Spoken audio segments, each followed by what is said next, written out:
this is Miss Ellen with Calvert Library. Welcome to another edition of Bonus Bites. In Bonus Bites, we talk about one of our favorite children's books, and we refer you back to another program that we're doing called Book Bites. Book Bites are podcasts, and it's librarians reading the beginning of a book to you, so you can kind of get a little sample of the book, see if you're interested, and then you can go further from there to check the entire book out from the library. We're going to link to the podcast Book Bites right underneath of this video. So I'm going to talk about a book today that I think is really cool. There's going to be a link to the podcast right under the video. You can pause me at any time and go listen to the beginning of this book and see how you feel. And we're going to go on and do an activity related to this book. That should be really fun. So first, let me tell you a little bit about the book that we're going to do today. It's called Winterhouse, written by Ben Gooderson and published by Simon & Schuster. And it's a story of a young girl who's 11 years old. She lives with her aunt and uncle, who are not very nice to her, actually. And they send her on a trip during her winter vacation break from school to a hotel called Winterhouse. Kind of a mysterious place with some peculiar people. Actually, the owner and his family are very peculiar, and so that piques Miss Elizabeth's curiosity. She's actually a kid who really loves to read, loves books, loves puzzles, loves words, and when she gets to Winterhouse, she discovers they have a massive library, so she's excited about that.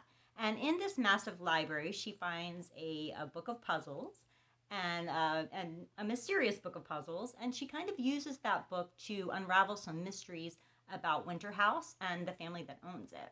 So it's cool if you like a mystery adventure. And we are going to do an activity today that's related to one of the puzzles that she learns about in the story. It's called a Visioneer cipher. And what it is a way to send secret messages back and forth between you and your friends. So I'm going to show you what a Visioneer cipher table looks like. This is what it looks like. And I'm going to refer you to the website where I found this. It's actually bengooderson.com/puzzles-and-codes. And we're going to link that right below the video as well. So that's where you can go and you can see this Visioneer cipher table. Use this to create your secret coded message that we're about to do. Or you can do one by hand. That might take a really long time. What I did was I copy and pasted the image from that website onto a Word document so you could get a grown-up to help with that. And then I printed it out and I went from there. So let's take a closer look and let's make a secret code. See you in a minute. So here we are at a Visioneer table. And we are going to take our secret message that we want to give to our friend.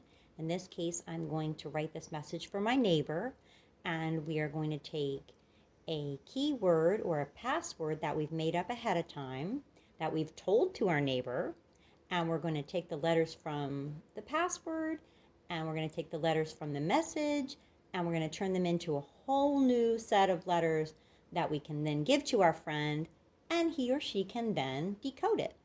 Sounds a little complicated, but it's not once you do it a few times. All right, so my password or keyword that I decided to go with is lunch. Lunch is my favorite meal of the day. So I told my neighbor that our password is going to be lunch. So I've got my secret message written out here. I'm going to be telling my neighbor to meet me at the pier. So we don't want anyone to know where we're meeting up today. So I'm going to send her this message in code. And here's how we're going to do it. I'm going to take the password and the letters in that word, LUNCH, and I'm going to write it all along the top of my secret message. So we're going to start with the M. We're going to write an L, and then a U over the E, then an N, C, and then we're skipping over to the next part of the message, which is an M, and that's where the last letter of lunch is going to go. So LUNCH, and each letter corresponds to a letter underneath in the secret message. Then we're going to start over again with our password. We're going to do another L, another U, another N, another C, and another H. So we're just going to keep spelling out the password lunch until we finish covering our entire secret message. So we're going to start again with an L, a U, an N, a C, and an H. So it just happens to fit perfectly on the message that I've decided to write. But if there were more letters here, like meet me at the pier now, we would just we would put an N and an O and a W, and then we would start over with our L, U, N. But I think we're just going to leave that off. I just wanted to show you that you can keep going with your word. You just want to match up with all the letters in your secret message. So we're not going to use that. So here's how we take our secret message and we use our password or the keyword to encode a whole new secret message that our friend will be able to decode. The first thing we want to do is we want to look at the very first letter in our secret message, which is an M for meet. And we want to find the letter M on this side of the table. This side is always going to be for the letters in our secret message. This side of the table is always going to be matching up with our keyword, lunch. So we're going to look for M. Here's M. And I'm going to put the ruler under here to help us keep track of where the row for M is. So we found M on this side. And then on this side, we want to find L for the first letter in the word lunch. So then when we go down, we see the two meet at the letter X. So X is going to be the first letter in our secret message. The next one, if you guys are getting the hang of this, we're going to look for the letter E on this side. Put this here to help us not lose our row. And then we want to look for a U on the top row. So here we go. The secret letter now will be Y. Next is our next E, and then an N. So we stay in this row with E, but on top we want to look for N. And that's going to be an R. So far our secret message says XYR. Very hard to read that, right? Okay, so next we want to look for T on this side. The T in our word meet, and then the corresponding key letter would be C. So C and T meet up at V. So we've turned the word meet into this. Zyrov? That's kind of hard to say, huh? Zyrov. Okay, next we're going to look for M again for me. And then we're going to move our ruler up there. I'm just doing this to make it a little easier to see on the camera. So we're looking for M and then M lining up with H. A T. Okay. Now E lining up with an L. That's going to give us a P. Oh my goodness. So far our message reads like this. Zyrov TP. I would never guess that stands for meet me. Okay, next we're going to do A, which is all the way at the top. A. And A matches up with U. And it just happens to be another U. So the next word in our message is going to be starting with a U. Next, T. T on this side. And then an N from the keyword. And that equals a G. It doesn't matter if you write these in lowercase or uppercase. It kind of looks cool if you mix and match. It makes it look even more secret codey. Okay, the next one is a T on the left, which we happen to already be there from the last letter. And then a C from our keyword lunch. And that's a V. Next is an H from our secret message. There's the H. And we need to find an H from the keyword side. So here it is, and that's an O. Next is an E from our message. And then we need to find the matching letter from our keyword, which is an L. So E and then L, and we're going to get a P. That actually looks like a word, right? Vop. Zyriv TP Ugvop. I would never guess that means meet me at the. Okay, last word, peer. We're going to look for P on the left side to correspond with the P in peer. And then we need to find the U from our keyword lunch, which is here. So we're going to say, and take that all the way down to where the P is, and that's a J. All right, next is an I.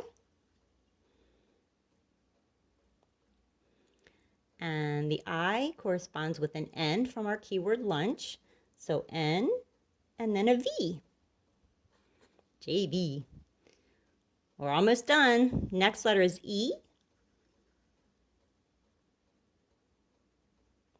And lining up with a C from our keyword lunch. And that's going to be an H. Okay, last letter, R. R from our secret message. Lining up with an H from our keyword lunch. And we're going to get a Y.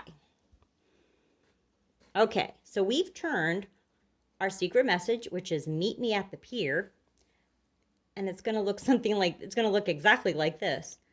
Zyruv TP Agvap Jivihi. So there's no way that anyone would be able to decode that unless they had the secret decoder table. So I'm going to take this message, put it in my neighbor's mailbox. They're going to take this table that they have, and they're going to decode it. They know about our secret keyword lunch. So they're going to be able to go back and they're going to be able to look for these letters and turn them back into this message. And that's going to happen by, let me show you. We're going to do that next. Okay, welcome back. Now we're going to do the harder part of the Visioneer cipher. We're going to pretend like we received the secret message from our friend or neighbor, and we're going to decode it. And we need to know the secret message, and we need to know the keyword that we've decided upon ahead of time. So I've written out that secret message that we came up with in our last section of the video. Zyriv TP Ugvo Jivhi.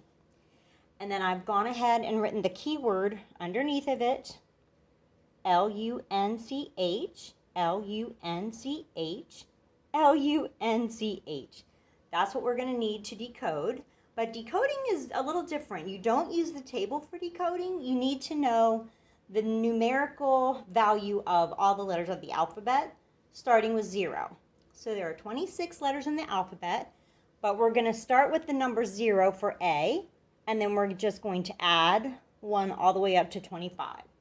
So even though there's 26 letters in the alphabet, we give A the value of 0, and then everybody else gets the next number.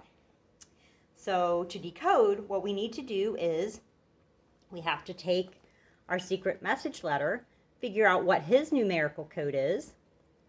So X has a numerical code of numerical value of 23. And then we need to take the corresponding keyword letter and find out what its numerical value is. L has a numerical value of 11. And then we need to subtract the keyword value from the secret message value. So secret message value X is 23. And then the keyword letter value L is 11. Because you can see here that L corresponds to 11 in the alphabet. So 23 minus 11 equals 12. Now we have our answer. So now we know that X in the secret message really stands for the number 12, which really stands for the letter M. So it's very complicated Really hard for anybody to break this code if they don't know all of these tricks. So we've got the number 12 for our answer, and that equals the letter M. So the very first letter in our secret message is actually the letter M. I'm gonna run through maybe one more just to show you, because this is gonna make the video really long if I keep going. But so for the next letter in the secret message, it's a Y. Y corresponds to the number 24. So the Y value is 24. The U that goes under the Y has a value of 20, because here's U and here's its number, 20. So 24 minus 20 equals 4. So the answer to our second letter is the number 4, and 4 equals E, because here's the number 4, and that makes an E. So you can see I've done this with the first 4 letters, and I've come up with the word meat, which is exactly what the first word in our secret message was. So it's a really fun thing to do. You just have to kind of use your table to create the code, and then you've got to kind of write out your numbers over your letters. I think it's easier to write out your secret message and put the keyword underneath, and that'll help you kind of decode it. The one kind of caveat or strange thing here is if you do end up getting a negative answer, so we got positive numbers for all of our answers here, 12, 4, 4, and 19. But if any of these numbers were negative, you would have to add 26 to that answer in order to find the correct letter. That didn't happen for us, but just wanted to let you know about that. Okay, hope you enjoyed that, guys. Thanks. Well, I hope you enjoyed making that really fun code project. I thought it was really fun. I think it takes a little while to get used to doing it, but once you and your friends come up with a secret keyword, and then you learn how to use the table, I think it will be really fun to do back and forth with your neighbors or your friends or even your sister, your brother, mom and dad. So try it out, have fun with it. Be sure to listen to the rest of Winterhouse, either on the Hoopla app where we have a copy of it, or come into your branch and get a copy of it. Thank you so much for joining me today, and please keep an eye on Calvert Library's social media feeds for more fun programs for the entire family. Bye-bye.